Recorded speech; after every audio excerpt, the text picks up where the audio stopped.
भारत को यूरोपीय यूनियन की तरफ से एक निराशा हाथ लगी है, वो भी ऐसे वक्त पर जब भारत और यूरोपीय यूनियन के बीच होने वाले फ्री ट्रेड एग्रीमेंट यानी एफटीए की घोषणा आगामी 27 जनवरी को हो सकती है। भारत ने अपने 77वें गणतंत्र दिवस के मौके पर 26 जनवरी के दौरान ईयू के प्रतिनिधियों को ही मुख्य अतिथि के रूप में आमंत्रित किया है। ईयू ने जनरलाइज्ड सिस्टम ऑफ प्रेफरेंसेज यानी जीएसपी के तहत कुछ वस्तुओं पर भारत को मिलने वाली आयात शुल्क छूट को निलंबित कर दिया है। इस फैसले से जिन उत्पादों पर असर होगा उनमें खनिज, रसायन, प्लास्टिक, लोहा, स्टील, रबर, टेक्सटाइल्स, मोती और कीमती धातु, मोटर वाहन, मशीनरी और इलेक्ट्रिकल उपकरण शामिल हैं। कई विशेषज्ञों का कहना है कि ट्रंप के टैरिफ और ईरान पर प्रतिबंधों की नई घोषणा के बाद भारत के लिए यह नया झटका है।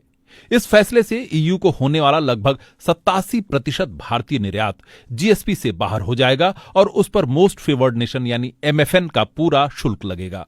रॉयटर्स के मुताबिक 1.95 अरब डॉलर के भारतीय निर्यात इससे प्रभावित होंगे। यह फैसला यूरोपीय संघ के आधिकारिक जर्नल में अधिसूचित किया गया है। यह यूरोपीय आयोग के उस रेगुलेशन के बाद आया है जिसे 25 सितंबर 2025 को अपनाया गया था।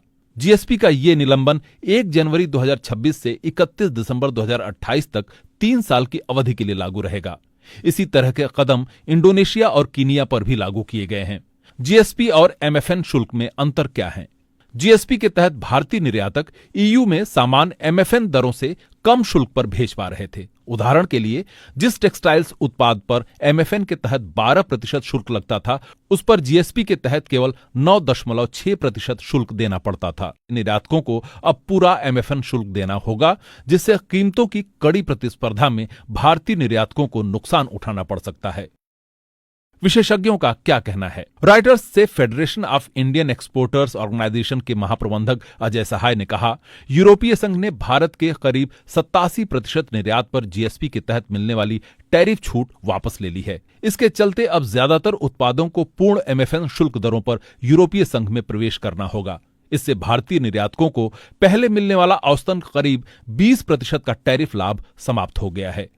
आर्थिक मामलों के जानकार अंशुमान तिवारी ने एक्स पर लिखा, ऐसे समय में जब दिल्ली सबसे फायदे वाले मुक्त व्यापार समझौते पर दांव लगा रही थी, ब्रसल्स ने भारत के अधिकांश निर्यात यानी 87% पर जीएसपी के तहत मिलने वाली टैरिफ रियायतें निलंबित कर दी हैं।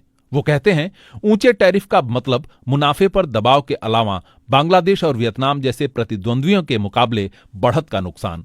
यह स्थिति ऐसे समय में बन रही है जब सीबीएम यानी कार्बन बॉर्डर एडजस्टमेंट मैकेनिज्म और जलवायु से जुड़ी नई लागतें भी लागू होने जा रही हैं। कुल मिलाकर भारत यूरोप में एफटीए बातचीत के अगले चरण में अपेक्षाकृत कमजोर शुरुआती स्थिति के साथ प्रवेश कर रहा है। यह याद दिलाता है कि व्यापार कूटनीति में ताकत का संतुलन कितनी तेजी से बदल सकता है। दिल्ली स्थित think tank global trade research initiative यानी जीटीआरआई के संस्थापक अजय श्रीवास्तव का कहना है, भारत यूरोपीय संघ मुक्त व्यापार समझौते के निष्कर्ष को लेकर आशावाद जरूर है, लेकिन हकीकत में भारतीय निर्यातकों को निकट भविष्य में ऊंची व्यापार बाधाओं का सामना करना पड़ेगा, क्योंकि जीएसपी रियायतों का खत्म होना यूरोपीय संघ के कार्बन बॉर्डर एडजस्टमेंट मैकेनिज्म के टैक्स चरण की शुरुआत के साथ एक साथ हो रहा है। उनके अनुसार एफटीए के लागू होने में कम से कम 1 साल या उससे भी अधिक समय लग सकता है। इस दौरान यूरोपीय संघ को भारत का निर्यात ऊंचे टैरिफ, बढ़ती लागत और कमजोर प्रतिस्पर्धा के दौर से होकर गुजरेगा। यह झटका ऐसे समय में लगेगा जब वैश्विक व्यापार स्थितियां पहले से ही नाजुक बनी हुई हैं। भारत और ईयू के बीच व्यापार।